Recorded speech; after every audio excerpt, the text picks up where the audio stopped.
Hey, you guys. This is Ranger Eric here with Seed, and we're doing our Friday 15 at 2:15.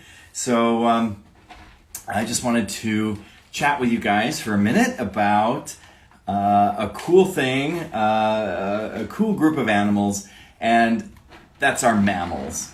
And tomorrow, as a matter of fact, I'm going to be at Sands Point Preserve doing just that. Talking about mammals and what makes a mammal a mammal. So if you want to join me tomorrow for a nice outdoor program at Sands Point Preserve in Port Washington, we'll be talking about mammals and looking at some really cool stuff about what makes a mammal a mammal. And then we're going to go hike in their preserve and go look for mammals. But for today's purposes, I wanted to share with you some mammal stuff. And right over here, I got a noisemaker. Right over here. Where are you, buddy? There he is. Well, we're off camera. So I have with me right here, Exhibit A, a mammal. Look at this dude.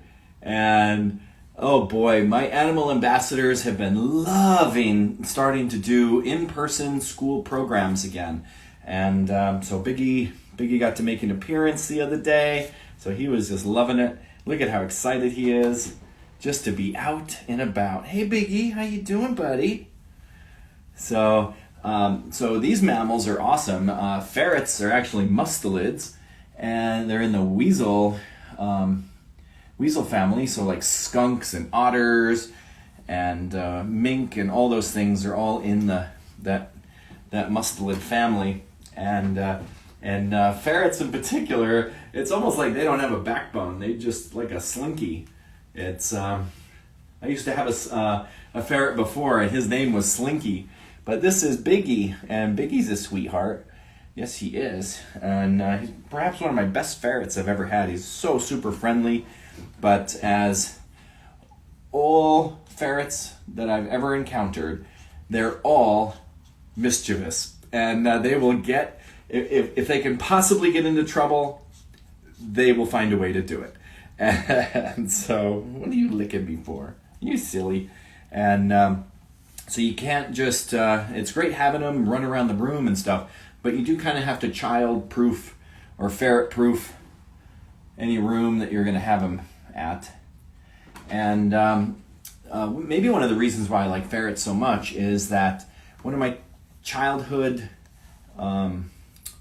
dreams was to work with the endangered black-footed ferret, and that always inspired me, with conservation work, and also because I was from that ecosystem. Black-footed ferrets, they lived in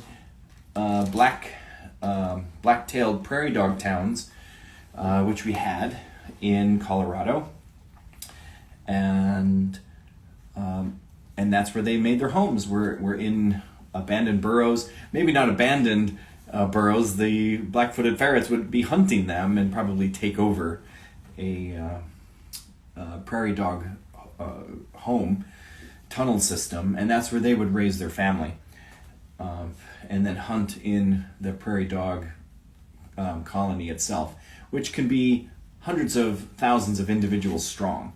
So they have tactics to get away from the black-footed ferrets and other predators, including an elaborate underground tunnel system with multiple entrances and exits, and dead-end tunnels and stuff like that.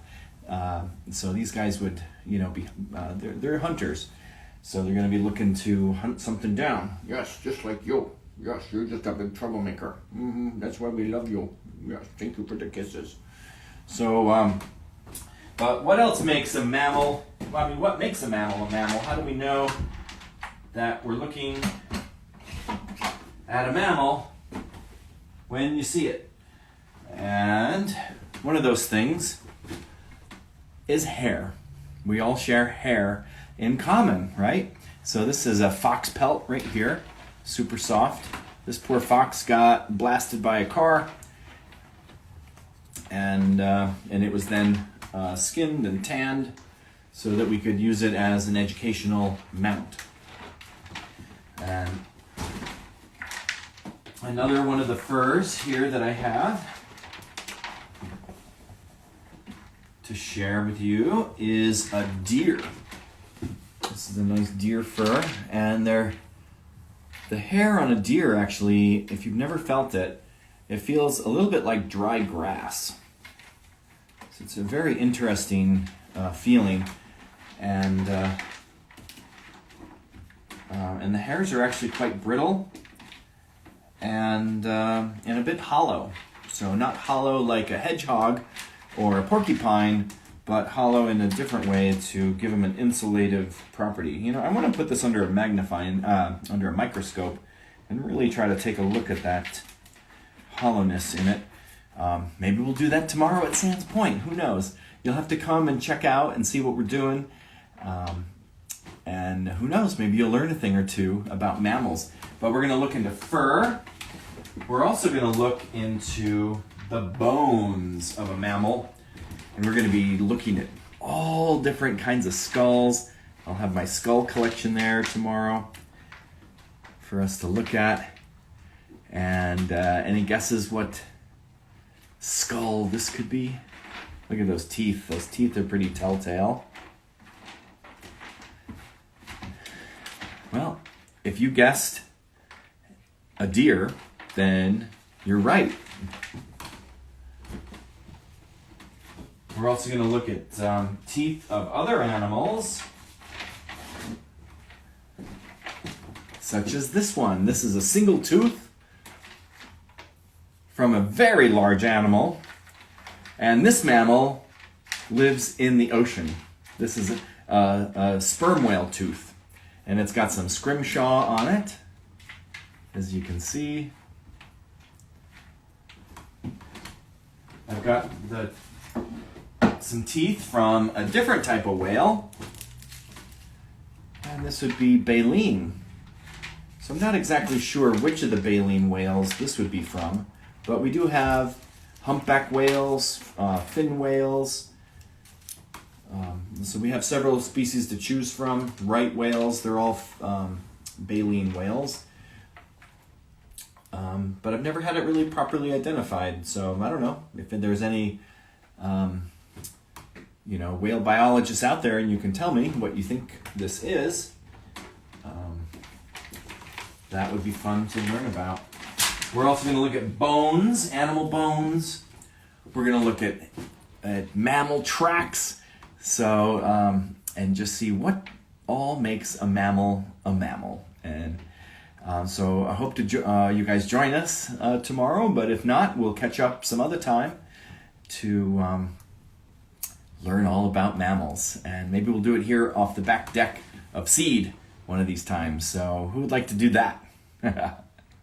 So, all right, well, you guys, well, thank you so much for joining me for our Friday 15 at 2:15. So we'll be doing this again next week and every week thereafter for as long as we can keep this going. We just want to stay in touch with you guys and have some, Friday fun with our little family here. So thank you guys so much, and we'll see you next time.